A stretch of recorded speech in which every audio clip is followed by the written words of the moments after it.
Hi, everyone, and welcome. I'm Marta, Marta the Medium, your host of How to Be a Psychic Medium, a virtual retreat for spiritual seekers who are ready to deepen their intuitive connection and trust their own inner wisdom. This retreat is proudly sponsored by my Psychic Mediumship Academy, where I support people who are brand new to spirituality, as well as those who are actively developing their psychic and mediumship gifts. The heart of everything I teach is about empowerment, because I truly believe that we each carry the answers we need within.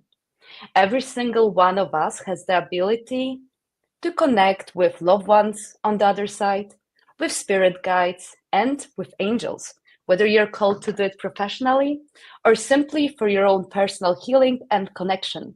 When I first had the idea for this retreat, I set a clear and heartfelt intention to bring together like minded souls who lead with heart, who exude a presence that uplifts, expands, and inspires.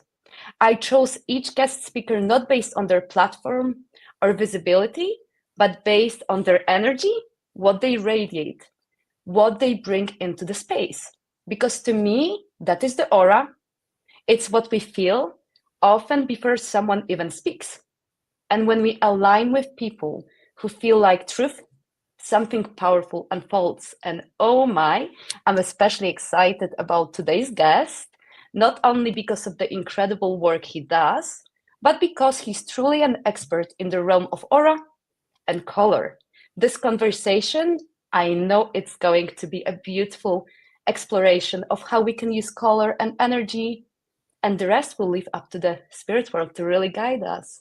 But Dougall Fraser is an internationally recognized psychic, author, and cosmic coach. He utilizes color therapy, clairvoyance, intuition, empathy, interior design, and practical advice to help people assess and attain their goals and dreams. He was an invited speaker at OWNU, a live event series hosted by OWN, and has been featured on shows like Dr. Phil, The Real Housewives of OC, Dancing with the Stars, and Good Day LA. Dougall was the co-host of the late-night talk show That Sex Show for the Logo Network, is a regular blogger for the Huffington Post, a free-time published author, and the co-author of the Angels and Auras Oracle deck with Radleigh Valentine, published by Hay House. He lives in Los Angeles with his husband. Dougall, I'm absolutely delighted to have you here. Thank you so much for joining us. Marta, thank you so much for having me. I don't know why I have goosebumps right now. This all just feels really lovely, and I can definitely feel your intention. So it's an honor to be here. Thank you. I would love to start maybe by speaking about your early journey. I know probably you've heard it many times, but I think it would be lovely because I know your intuitive gifts began to emerge when you were quite young, and your mother was open and supportive of your spiritual development.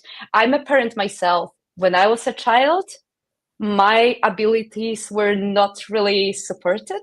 Yeah. So I'm hoping that you could share a bit about what it was like growing up with intuitive awareness and how your early experiences shaped your work today, with a hope as well that you're going to give some encouragement to any parents whose children maybe are experiencing something similar what you went through.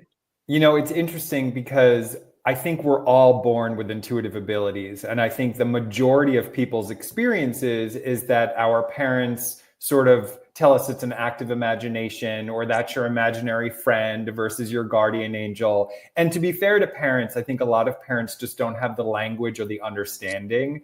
Although I'm not a parent, what I perceive energetically is that parents want to protect their children so often.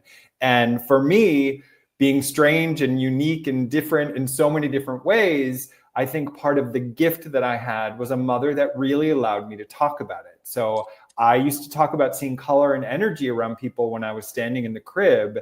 And my mother loved it. And she took me to a channel and she let me buy tarot cards. My dad was totally freaked out, and he took me to a doctor and he had me get my eyes checked. So I had this sort of natural balance of, one person that believed and then one person that wanted to make sure that there wasn't a medical issue, which is completely fair. But what I also tell people is that when I was 8 years old, my sister, who was 16, was diagnosed with leukemia. She's a cancer survivor, but the topic of death was in our house. So I was reading books about children having near-death experiences and the occult and the other side. And the fact that my mom went to a psychic regularly was just sort of normally part of our life. So if I could offer wisdom to parents out there, if your children are expressing feeling energy or having memories of being with God or with angels or spirit guides, I encourage curiosity. Ask them questions. Validate their experience. Whether it's real or not doesn't really matter in the moment. It's giving children permission to explore. It's giving children permission to be themselves. And it's creating that safe environment. And what's interesting, Marta, what I loved what you said in the beginning was there was a period of time in the world where being a medium or a psychic was considered gifted and special. And it's really not. Like, we all have these abilities. The one gift that I had was the ability to explore them at a very young age. So maybe they developed a little bit faster than the average person, but we can all do it. And I loved that you said that in the beginning. Could you expand a little bit more about it? Because this is so important. And this is what I really admire about you, that you empower people to find the answers within themselves. So how do you help people build that trust in their own intuition instead of becoming dependent on external guidance or readers? So part of this is based on my own history. When I was young, I was pretty addicted to psychics. I saw a psychic once a week. There was a channel that I went to multiple times. I followed her around the country. I was like obsessed with getting information from other people. And what I had to realize in my own spiritual journey was that it felt good having an outside person confirm something about me, telling me that I was special, telling me that I could do whatever I wanted to do, predicting the future for me. But a lot of those intuitives in my early journey weren't encouraging me to follow my own intuition. It felt a lot of sign up for this appointment and then take this workshop and then come on this retreat. And, I was spending thousands and thousands of dollars as a teenager going into debt when I realized what I really needed to do was to go inside of myself. And then I became a professional intuitive, and I felt people starting to do that with me. So I tried to create boundaries where you could only have a reading with me once a year. My programs end, and then I sort of close the door for a little bit, and I offer something maybe a few months later. My first book is called But You Knew That Already. And so in the title, the idea is when you come to me for a reading, I'm really just empowering you to see all of the things you already know about yourself. And my experience has always been that when I give someone a reading, there's only so much accuracy that I can get. It's this sacred contract between you and the creator or the universe or God or goddess, whatever you're comfortable with. And the person who can get all of the information about your future is yourself. So all of my teaching is about reflecting back to people that the answers are inside of you. And sure, even I occasionally go for a healing session or need an outside perspective and a boost of energy. There's tremendous power and wisdom in that. But if there's one takeaway that I would want every person on the planet to know, is that the deepest, most powerful, soulful experience you can have comes from your own inner voice. I love it. And I know that people who are watching or a part of this retreat, some are new to spirituality, but there are also some practicing mediums and other light workers. And I was wondering whether you could talk a little bit more, because I think you've touched on something very important as well. I truly don't believe in fortune telling. I truly believe in free will. So I was wondering how professional mediums can balance their intuitive insights with personal empowerment in their readings. Yeah. So I think that's sort of like the new era of readings. People used to come almost for entertainment value or almost as like an insurance policy. that if they ask this person out on a date, everything's going to be okay. Or if they try to apply for a new job, that it's going to be successful. It's like we're all, and I say we because myself included, we're all so afraid of rejection and pain and hurt and doing something wrong. I just used to think if I can predict the future for myself, I won't feel pain. And then if, I'm a rescuer, so if I can predict the future for other people, they won't feel pain. And so what I've learned to do is, what I really try to focus on, and when I'm teaching coaching students and people to give readings, is we have patterns of energy, right? There are patterns of energy that repeat themselves, sometimes over and over and over again. And they're all opportunities to embrace them differently, approach them differently. And what I really try to do is hold space for people, point out the patterns of energy, but then to ask some questions that empower them to make the right decisions for themselves. I'm a sexual abuse survivor. I think a lot of intuitive people come from a history of trauma. And when we come from a history of trauma, one of the things that we want to do is we don't want other people to experience trauma. We want to help them. We want to protect them. Sometimes we want to save them, which for myself, sometimes I had to realize was a little bit ego-driven. And so what I've had to do is pull back and think, my job is not to fix anyone. My job is not to heal anyone. My job is not to change anyone's life. What I do feel like my responsibility is to help people turn the lights on in their house, so to speak, to help people see their consciousness, to help people see the options, the decisions, the power inside of themselves. And that's constantly what I'm trying to do in any form of teaching that presents itself. Before we start talking in depth about color, something that has popped into my mind, and I would like us to discuss it maybe now. I know you have the Angels and Aura Oracle deck, which you created with Radleigh Valentine, and it's such a beautiful tool. And I know in those cards you also have the shadow aspects of the colors. Yes. And I was wondering whether it would be appropriate now to talk about how you can really incorporate those cards, because I feel it's so empowering. You know what's interesting, Marta? Those shadow messages on the cards were oddly controversial for people and triggering for people, which I had absolutely no idea. So for anyone watching, if you're new to spirituality, in my opinion, a shadow message is when the universe is trying to nudge you to go deeper, explore a part of yourself that maybe we're not the most proud of. It can be greed or envy or jealousy or self-criticism. It can manifest in so many different ways. And I just want to claim that as a spiritual teacher, I have those things manifest in my being constantly. I'm navigating them all of the time. And so in the Angels and Auras Oracle deck, when you pull a card, if it's inverted, it's a shadow message. And it's the same thing in your aura. If a color presents itself and it's opaque, it means it's leaning towards the shadow side, which means the universe is asking us to stop and pause and think. Let's use pink for an example, because I'm wearing pink today specifically because of what's going on in my own life. But pink is the color of self-love. It's unconditional love. The shadow message of pink is that it highlights self-criticism. If I wear pink, that does not mean I'm bringing self-criticism onto me. It means that I'm working with an extra dose of love, not being so hard on myself. Maybe I'm carrying a little bit more than normal. And if I need the shadow message is the universe saying, hey, be cautious of not being hard on yourself. I used to get readings all the time, Marta, where psychics would say, like, you're so strong.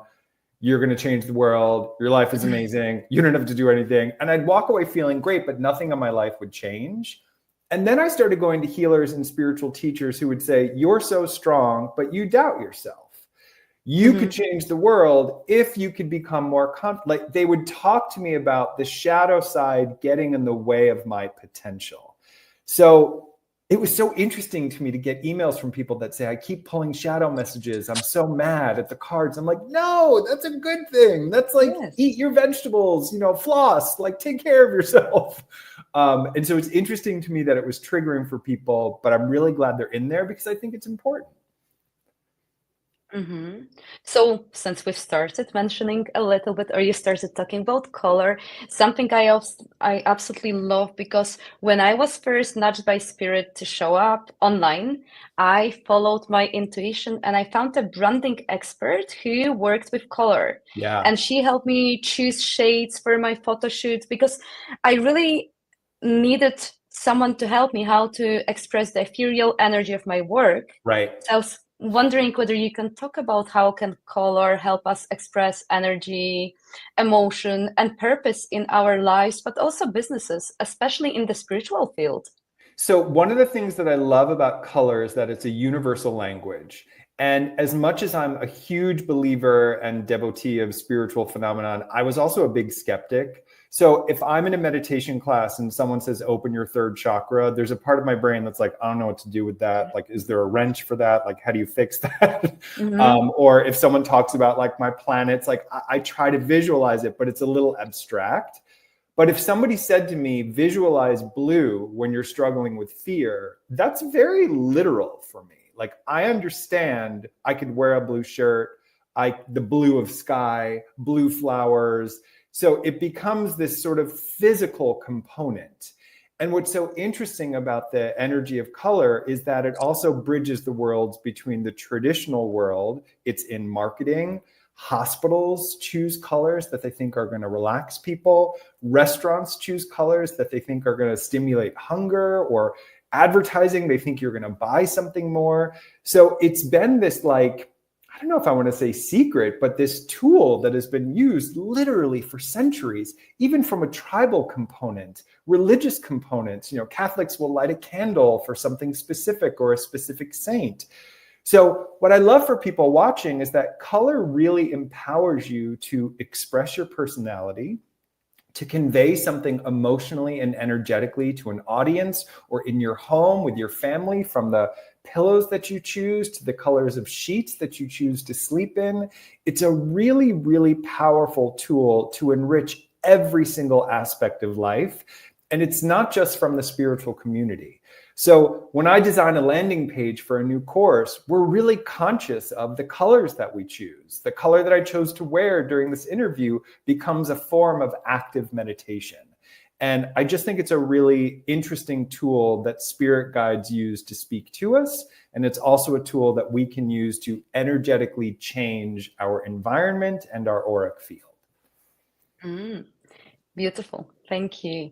Your book, Your Life in Color, Empowering Your Soul with the Energy of Color, is such a powerful guide. What inspired you to write this book, and what do you hope readers can take away from working with color as a spiritual tool? I know you've mentioned a little bit, but perhaps you So could the expand. most important thing that I wanted readers to understand about the power of color is that I wanted to start thinking of their auras more like being a chameleon. So when people would come to me for sessions, they would want to be one color. They would want to be purple. They'd want to be red. They'd want to be gold. And sometimes there is a dominant color. But what I've found through the work of using auras is that your energy is constantly changing. If I go to the grocery store after this interview, my aura might be a different color because I'm in a crowded space. If I'm delivering information right now, my aura is going to expand and the colors will be different because I'm in a teaching mode and I'm in a healing mode. And what I've learned is that we can actually harness or use the energy of color to call upon different aspects of ourselves. No one ever believes me, Marta, but I am 100% an introvert. I could stay home for days. It wouldn't bother me. I hide from people. If you invite me to a party, I will say yes, but chances are I might cancel or not come. I'm just a naturally shy person. But I would see outgoing people with green in their aura. Or I'd see like a comedian on stage and green would come out of their energy into the audience. And I thought, wow, I would like to be like that sometimes. I would like to be able to go to a party and feel relaxed. And so I'd start visualizing green in my aura, or wearing green, or having green plants in my house to teach myself to call upon the communicator inside of me. So in Your Life in Color, we go through 10 specific colors that represents the major categories of life.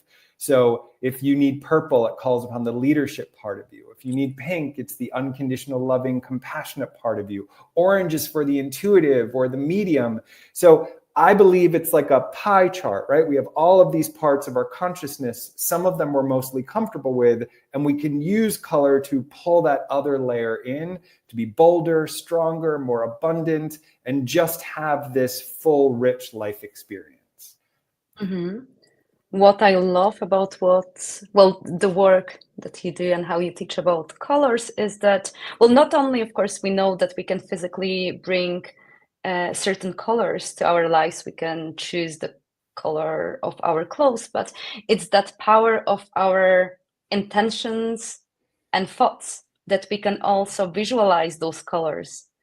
So I'd like you maybe to talk a little bit about that it's not only, well, there are ways of changing our environment, choosing the color of paint. And this is a funny example as well, because I moved to this flat 2 years ago, and it wasn't me who chose those colors. Those colors chose me. Right. I have never chosen, bold colors. I would always go for like white walls. Whereas now neutral. I do have an orange one in my office. Which There's is a great green for your one. office. Yeah. I have blue in my children's. Yes, I'm curious about if you could talk about how colors choose us, how that can also give us, what messages can we maybe get from that, and how we can also. It's the same way that people start noticing numbers, right? Maybe you start seeing 1111 over and over again, or you start seeing 444. And I think people are really comfortable with the idea of angel messages or numerology. Well, universal activations is when the universe starts presenting a color over and over and over again. When I lived in New York City, which is a big city, obviously, I only wore earth tones. I wore black almost every day, or gray or brown. And part of that is these are grounding colors. And so if you live in a big city, most of us want to pull our energy in. New Yorkers keep their heads down. We don't say hello. Space is a commodity. So we're all sort of pulling our energy in. I moved to California, and suddenly I was wearing brighter colors, and I wanted more color, and I had more space, and I had a yard, and Californians smile and we say good morning. And I thought, who are these crazy people at first? Like, it took time for my energy to adjust. So I noticed different colors coming in at different times of my life. So if you move into a flat, just like Marta said, and it's a color that you normally wouldn't choose, my advice to you is to let it simmer a little bit, even if it bothers you, especially if it bothers you. If a color bothers you, I love that, because that means there's wisdom there. You know, it's kind of like if your shoulder hurts and you go to a massage therapist, like that's what we want to target, not the side that feels good. It's the side where it's like, oh, there's something there.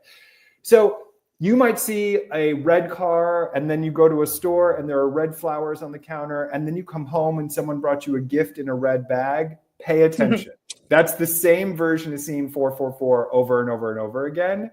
So the universe will begin to deliver messages by repeating patterns of color. Sometimes it's something you need. Sometimes it's prescriptive, like they want you to have this energy. Sometimes it's something that they're trying to sort of emerge from you, like a different personality trait, a different characteristic.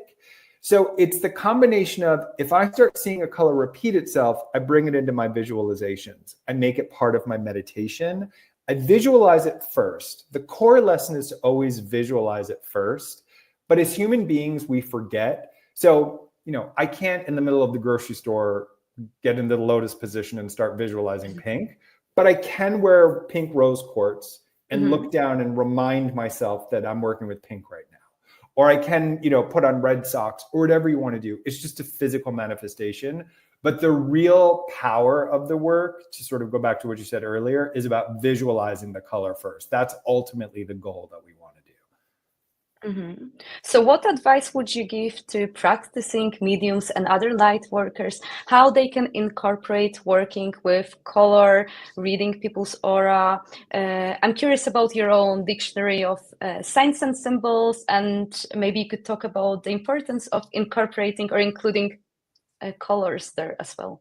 So the first layer that I always talk to people about, especially if you're new to aura, so this is for people that are new to this program, or concept. The first thing that I encourage people to do is to look at a really simple, fundamental foundation of the aura, and that's about contracted energy or expanded energy. When I'm talking to you right now, I'm consciously expanding my aura. I want people to feel my enthusiasm. I want people to feel my curiosity. I want people to feel my personality. So I'm specifically expanding my aura. Think of it as like an energetic hug. I'm comfortable. I'm approachable right now. You can connect with me. Tomorrow, when I have to run errands and I have to do things and I'm out in the world, I bring my energy in really close to my body. There's a part of me that's not available for a hug right now, or I'm recharging, or I'm introspective. And in the beginning, when I first connect with someone, I look for them. Are they in a state of expanded energy? Or are they in a state of contracted energy? The reason this is important is that I find if I tell people to see a color of an aura, it feels like too much pressure. If I give them a very neutral exercise, is this person an expanded or contracted? Are you an expanded or contracted? It gives the brain something to think about, something to focus on. And then from there, something magical will begin to reveal itself. Another really important thing is that an inside vision is just as valid as an outside vision. I would say 80% of the time I see energy when I'm looking at people. I physically see it in the third dimensional world, but a lot of my work is over the phone, so my eyes are closed. I hosted radio shows for years where I was just listening to the sound of someone's voice, which is actually how I see energy, and I would see it inside of myself. So if you're in a reading and blue comes to mind, write it down. If you're in a reading and someone's wearing like a green brooch and you can't stop staring about it, start talking about the color green. The universe is going to grab your imagination with colors in more ways than you can comprehend. So be playful with it, enjoy it, and then start to get like a fundamental small definitions of each color. This is one of the things that's a little bit challenging for people, is that color is very it's universal. So different cultures have different meanings for colors. Different religions have different meanings for colors. Mine is sort of the combination of what I studied in the past and what I perceived in readings, but the universe is going to make it unique to you. So if you have a real relationship with pink that's different from my definition, go with your definition. It's okay. It's the difference between like angel numbers and numerology. It's both numbers, but slightly different approaches to how it works. I love it. What about the intensity of colors? What if we concentrate on one color? What can it tell us? Because it's not just pink, for instance. Like it can be a solid pink, or it can be. And it can be. And this is when I'm teaching students, and we get to this point, people will start saying like it was like intense and neon, and I'm like, yes, I know exactly what that means. So what we're looking for is how activated a color is. And so I want you to think about it as your personality. Your personality is always the same. Sometimes you're calm, sometimes you're frustrated, sometimes you're activated, sometimes you're intense, sometimes you're relaxed. So it's the same thing with the aura. Really simple, fundamental basics is if the aura is translucent, if you can see it, if it's almost faint in a way, it's a pretty comfortable color. If it is electric or vibrant or buzzing, sometimes there's sound to it, sometimes there's taste, sometimes there's smell. If it feels worked up, it's more towards the shadow side. And you'll start to feel the difference with people. You know, it's the same way when someone's wearing an outfit that they love and it fits them really well, and you can just tell they feel good, versus someone like, if I'm in a tie, I don't know what to do with myself. I'm like, do I go to court? Am I in trouble? I just don't normally dress like that. So you can feel the energy difference. It's the same thing with the aura. The color will be irritated or soft or too dim. Sometimes it feels like you're reaching for it. So get very specific in your language and what you're perceiving, because the aura will talk back to you at the same time. I love it. And then for those who are completely new to spirituality, how they can begin developing their ability in seeing or perceiving their own aura. Any simple tools that you could give to the viewers? I love this answer. I find a lot of people don't like this answer. The answer is meditation.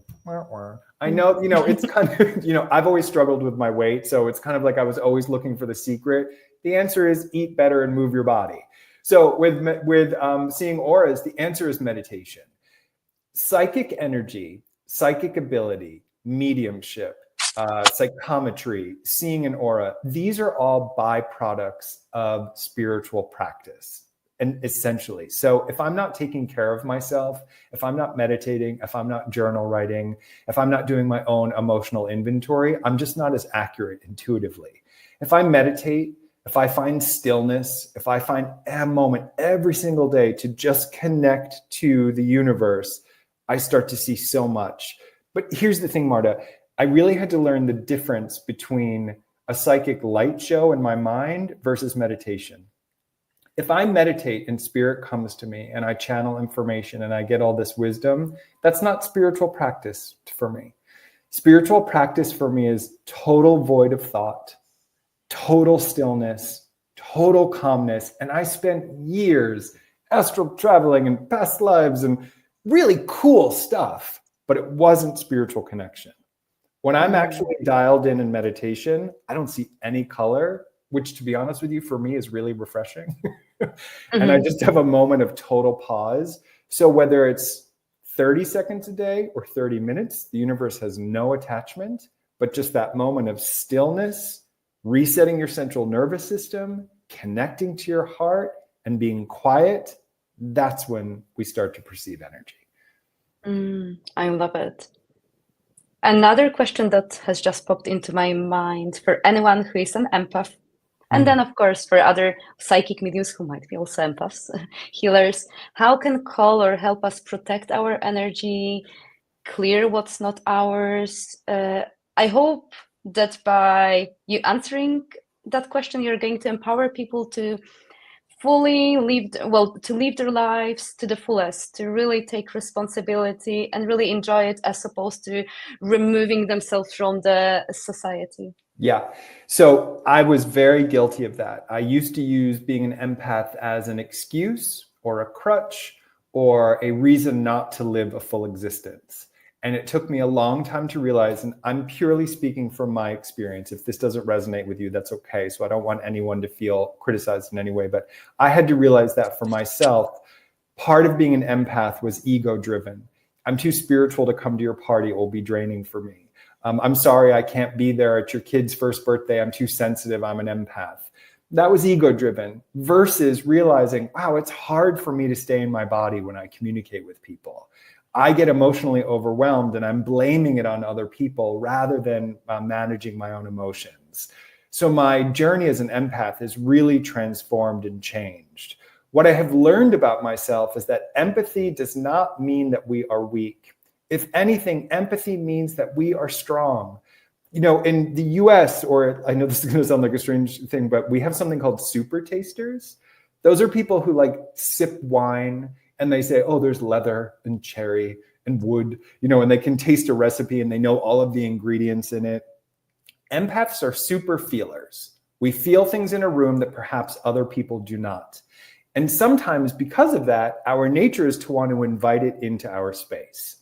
So if I'm at a party or a grocery store or on a plane, I do something called the cosmic chandelier, where I visualize a ball of white light in the center of the room that's bigger than me. And I use white because white encompasses all color. It's the color of spirituality and clarity. So it just neutralizes anything. And if I start to feel something that's too big or that's beyond me, I direct it to the light.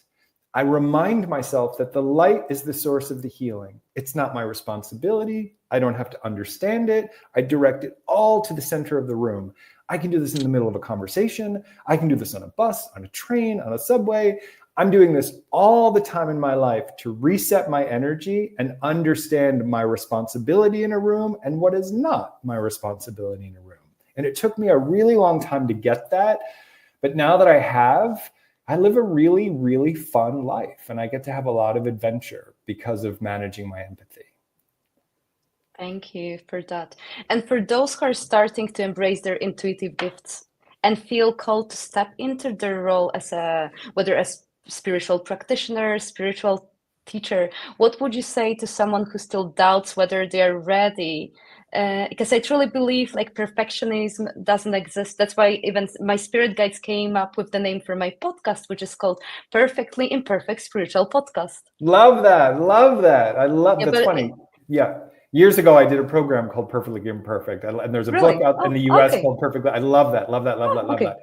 So I used to struggle, and I see people struggle with this all the time, that if we are going to be spiritual teachers or healers, it means that our entire life must be in order, or we have to wait to be confident. And what I have learned, especially going back to the concept of being a chameleon, is that we can be a teacher and a student at the same time. And so I can be in the middle of a session with divine information coming through me, beautiful advice for someone, and the universe will tap me on the shoulder and say, oh, by the way, you need this exact piece of advice too. The difference is I just tell that with clients. I'll say, wow, this is really beautiful. And I have to tell you, I'm learning from it at the same time. So if you're watching this right now and you feel that tug, you feel that part of you that wants to be of service, that wants to help people, the world needs you. There's a lot of change going on. Your life does not have to be perfect. You do not need every answer in the world. You just need a desire to help people, to be kind, to want to help people be their best, and to be open to listening. But most important thing is that you can be a student and a teacher at the exact same time. And personally, I feel like those who have that awareness can do some of the most powerful work. Mm-hmm. Thank you. And lastly, from your heart, I know I don't have to mention because it's going to come from your heart, but what's the final message that you would like to leave the viewers of this retreat with? Oh, that's a big one. I guess one of the things that I would want people to know is that doing deep work, getting to know who you are, looking at your strengths and your weaknesses is such a powerful opportunity on this planet. It's an opportunity for connection to self. It's an opportunity to strengthen the relationships with the people that are around you. And it's an opportunity to just thrive and be in joy and be in happiness. I am so blessed to do the work that I do. It's such an honor, and it's so much fun to learn from the people that come to my work and the people that I get to connect with, like Marta. I mean, this is just, you can't make this stuff up. This is just how energy starts to connect for people. So step into it, open your heart, trust your intuition, believe in yourself, and know that you can do it. If I can do it, anybody can do it. Beautiful. And could you share finally where can people find you? And I'm going to add all of the links, but okay. So this is the part I'm terrible at. Let's try. So you can find me at dougallfraser.com. I'm on Instagram and Facebook and all of the things, and I'd be delighted to connect with you and make new friends. Dougall, thank you so much for this rich, beautiful conversation. I truly believe that your insights on color, intuition, aura, and empowerment are so needed right now. And I know our community will walk away feeling seen, supported, and deeply inspired. And to everyone watching, remember your intuition is real, your gifts are valid, and the more you trust yourself, the more clearly spirit can speak through you. Thank you so much, Dougall, for having that conversation here. Thanks for having me, Marta, and thanks for all of the beautiful work that you do. Thank you, and goodbye, everyone. Thank you. Bye-bye.